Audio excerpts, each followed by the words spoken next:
Welcome back to Most of Superheroes, another episode of The Snack. Getting you in, getting you out, bite-sized segments here for you with reviews to let you know, should I see this? Should I watch it? Help you out with the spoiler-free stuff, and if we have time, we'll get into some spoilers. Masters of the Air, TV show on Apple TV+. Sam, the sleeper from Team Jakey, here to tell us about this one. Sammy, tell us about Masters of the Air. What's happening with this one? It shouldn't be a shock. I think last time I was on, I talked about Band of Brothers. Band of Brothers. I was going to say right away, I see why you've watched this It's like show. the same cover, just pilots now. Yeah. Right. So actually, they say it's like a sister show, or it's related to Band of Brothers in the Pacific. I see that from the same producer. Yes. That's it. Yes. Very cool. Oh yeah, it says it right there. Band Yep. of Brothers, the Pacific. So you know right away. Boom. Sam the Sleeper's going to watch that. Like you said, 9 episodes. This is starring what's his name? Austin Butler, aka guy that Elvis. can't get rid of Elvis voice, as everybody knows him. Callum Turner, Anthony Boyle. Those names probably don't ring a bell, but I think you're going to start seeing more of these actors, especially on Apple TV, HBO.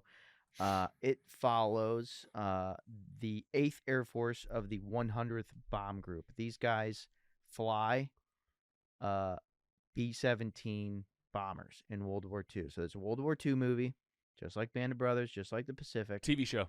TV show. But feels like a movie, it sounds like to me. It does. So, I mean, I'm really high on Band of Brothers, that series. This, I'll get to it. But, again, World War II, it's basically these guys are in the air. Band of Brothers guys are fighting in Normandy Beach and, in Europe. This is European theater again. It's a brand new show. Came out January 26, 24. Yes. Holy yes. cow. So the last episode just dropped. The finale just dropped last Friday. So these guys are just flying. It's a little redundant in the beginning because they're flying missions. I don't know if you've ever seen any documentaries of those guys that are flying in the fortress, the B-17s. But it's an absolute war zone up there. No pun intended. Obviously, it's a war zone. It is, but But, and they talk about in the show, like, hey, once you do 25 trips, 25 missions, you basically retire. You're done. You have to go back to the United States. I forgot the statistic, but it's so, it's highly improbable you make it 25 missions for one way or the other. I mean, it's visceral. There's just tons of death in the beginning because the first few episodes is just mission after mission. And you're like, how's anybody that's in, how's Austin Butler? How's Callum Turner? These, Buck and Bucky and all these characters, how are they going to make it? How are they going to make it? It just sets you up for, there's just no way. So follows them in World War II. They're just doing their thing. To me, no spoilers. There's nothing really to spoil because unless you don't know World War II happened. Well, I'll tell you this, as a viewer, as a TV watcher, they're banking on not knowing because that's me going in. Like, I don't really know the history. Like, I mean, other than like the blanket World War II stuff. Yeah, exactly. Like, I know I know the highlights, but what do you mean? I just like, I guess I'm just saying, like, I'm so scared of spoilers that I don't know what the hell you're going to say. I mean, what could be a spoiler? Like, hey, surprise, Germany loses. All right, okay. That's fine. That's not a spoiler. It's not a spoiler. That's There's known nothing. fact. There's nothing really to spoil other than telling about what happens to certain characters, and I won't go into that. But just you go into the show knowing that it is mayhem up in the air, and it's and I'll say one thing that's not a spoiler, but it's just kind of my thoughts on the show because there's really not much to talk. I mean, it's guys in the air battling, dropping bombs on Germany in strategic operations of we're going to bomb this factory.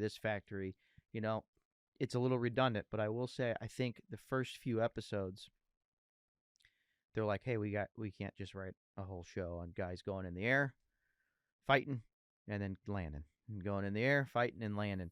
They start tying in, like they start doing some other things with the show and some other character development, some different other plot points. I would say it gets a little messy as far as like, where are we going with this? Oh, is this going to be a plot point? Where's this plot going to go? And then I just feel like none of it really comes together. Or I swear some plot points just disappear altogether. You're like, that was a whole episode. Sometimes that happens in real life. Yeah, I guess. So it's like a whole episode will happen, and I'm like, oh, I guess they're gonna get back to Kraz and the one girl, and and then I never see it. Yeah, it's like, did I fall asleep? Maybe Sam the Sleeper fell asleep. I don't know, but it. All right, 9 episodes, Apple TV Plus, Masters of the Air. Have you seen it all? I finished it. You finished it. I finished it. And is it finished? I imagine it's going to be a lot like Band of Brothers Pacific, where it's kinda a one one and it's done. a one and done. We've told our story, and we don't really feel the need to come back. Correct. I don't think it's. I think they'd have to think of something else. There could be a spin-off. I could see a spin-off. Is maybe. there any crossover? Do we see like one of the brothers from the band? No, and you know Okay. what? There's, again, I don't want to get too in it because if you're gonna watch it and you like Band of Brothers, you might go into it like, ooh, I really hope I see some of this, and I don't want to let you down or lead you in any one direction. So there's a lot I don't want to talk about. But in general, it's worth the watch. We'll be right back. Hey squad, Logan here from Mostly Superheroes, wanting to talk to you today about some real-life heroes. Team Jakey, headquartered here in St. Louis, Missouri. They're turning the tragedy of losing their beloved Jake Zeller into life-changing action. Not just by making a difference, but by saving lives. Team Jakey supports both the American Foundation for Suicide Prevention and Provident Behavioral Health here in St. Louis. Join us at their annual Gentleman Jake Memorial Cornhole Tournament. It's more than just a game. It's a community coming together to lift each other up with some of the world's best prizes. If you're feeling down or know someone who is, Team Jakey's here with a message of hope. Reach out by calling 988. You can also visit www.afsp.org or text TALK to 741-741. You're not alone, and there's always a way forward. Someone's waiting for your call or text message. Search for Team Jakey on Facebook and learn more at www.mostlysuperheroes.com/give. Every bit helps, and together, we can make a difference. Hey podcast listeners, this is Chris Holsey. I'm the host of the new true crime podcast, Small Town Forgotten. In the first season, I focus on a very personal cold case. 31 years ago, my family member Jimmy Wade Martin was murdered in front of multiple witnesses in Bonne Terre, Missouri. A murder weapon was found and a man confessed, and yet there have been no convictions and no justice for Jimmy Wade's twin daughters. You can listen to Small Town Forgotten directly from our website, smalltownforgotten.com, Spotify, YouTube, or anywhere you get your podcasts. Thanks for listening. All right, back to the show. If you like those other two series, It feels genuine. Is this in any way like based on a true all this story? All these were just like Band of Brothers. These guys True are stories. all real people. Real people? Okay, cool. I can't remember any. Buck and Bucky are two of the guys, but Kraz is another guy. Those are all. It's all based on true, firsthand accounts of the war as it is in a B-17 bomber, and it's so cool to see some of these scenes where and I don't know if they take some artistic liberty. I'm sure that as far always as do, like yeah. when you see Like, like oh, 100 bombers, and it's like, what did that looks like wow that is a mess in the air, and then like the P-51s are helping them. Those are American fighter planes that are will assist when they're going over Germany, and it's like a rat nest up there. There's just planes all over the place, and it's like, I wonder if this is even like 60% true, 70% accurate. Or if you were to bring someone, they're getting few and far between. If you could bring someone in and say like, "Oh my God, you nailed it. This was it." Yeah, your Like I felt like your I was World there. War II consultants. Oh yeah, film consultants. Or they whatever had you to wanna call have them. somebody. To your point, they are getting few and far between. Yes. I don't even know if anybody is alive that was the main characters. They Sure. at the end they always show, okay, this is what this guy ended up doing after the war. And I don't know if any of them are. I mean, they got to be nearing 90s, 100 years old for at this sure. point. So it was worth a watch. I can't say it's better than Band of Brothers, and nothing's better than Band of Brothers. But my spoiler-free rating would be probably a 3-1 on this one. Out of a 4.0, sounds good. 4.0. Band of Brothers is up there. I don't know what I gave that. It was to look pretty. It back. was like 3.8 or It's heavy something. 3.8, Yeah. 3.9. Well, dude, fair share. Great review and great, spoiler-free synopsis, even with it being like a time period piece, where there's true stuff mixed in. IMDb's helping us out too. 7.9 out of 10 out there on users. Yeah, Again, popular. only out. Since Yeah, the first recent. episode was January 24, like you said, the season just wrapped up. And there is some fun facts here as well. So you mentioned some things about the planes, right?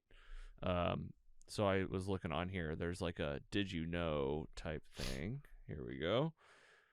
Flight scenes were filmed in replica B-17s using technology known as the volume. Oh, man, you guys seen this? Industrial No. Light and Magic, the volume. Same thing that they use filming stuff like The Mandalorian, as well as Thor, Love and Thunder. Pretty much anything Star Wars and Marvel and beyond, obviously, is getting used by the volume. It's basically like the green screen is dead, and like post the CGI is kind of becoming the old way, where like they're putting whatever the landscape is right there in person, and the volume is it's a 360-degree stage. Doesn't say much more about it here on IMDb, but I can tell you it's the size of like a football field or two. Yeah. And Wow. it's just a screen that's as tall as, I don't know, maybe 50, 100 feet. It's just massive. We're talking about like the Sphere in Las Vegas, kind of. Yeah, it's like the opposite of the Sphere. The Sphere is like you look kind of like into it. Like the volume's like you get into the middle of it and you can shoot like any scene in the world. That makes total sense, yeah. So yeah, they used that. The B-17s were suspended 50 feet in the air on a gimbal inside a 360-degree stage of a seamless LED panel, screens, and ceiling. Actors could therefore react to flak explosions, crashes, and planes flying in real time as the gimbal simultaneously reacted to the scenarios. That's pretty cool.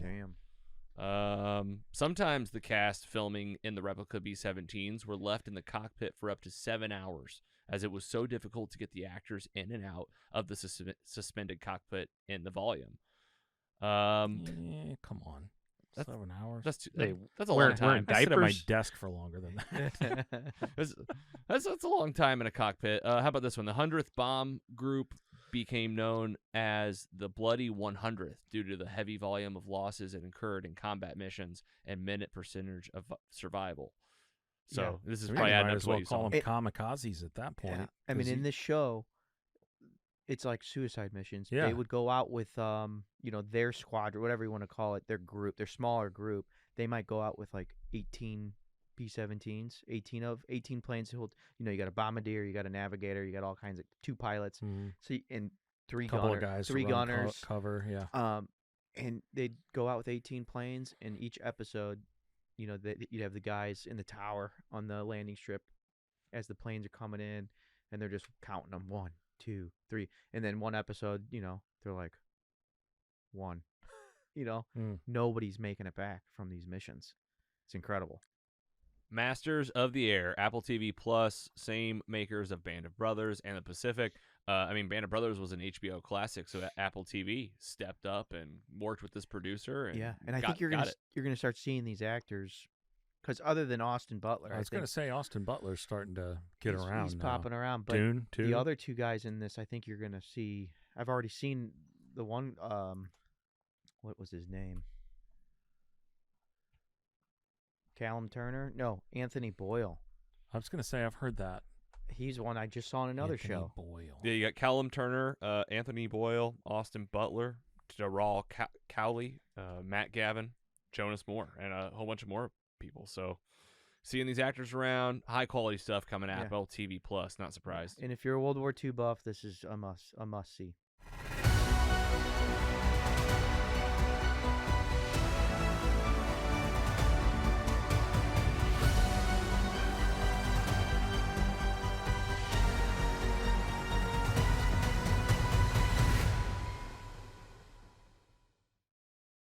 Mostly Superheroes is proud to be funded in part by our sponsors.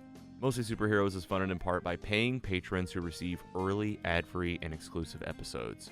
Subscribe at mostlysuperheroes.com/support. Thank you for supporting your favorite independent podcast. Mostly Superheroes is an independent podcast owned and operated by Kerrigan Ventures in St. Louis, Missouri. Hosted by Logan Janis, Andy Hunn, and Scott Swearingen. Brand and creative by Carrie Clark Design. Music by Audionautics. Learn more at audionautics.com. Find more at mostlysuperheroes.com.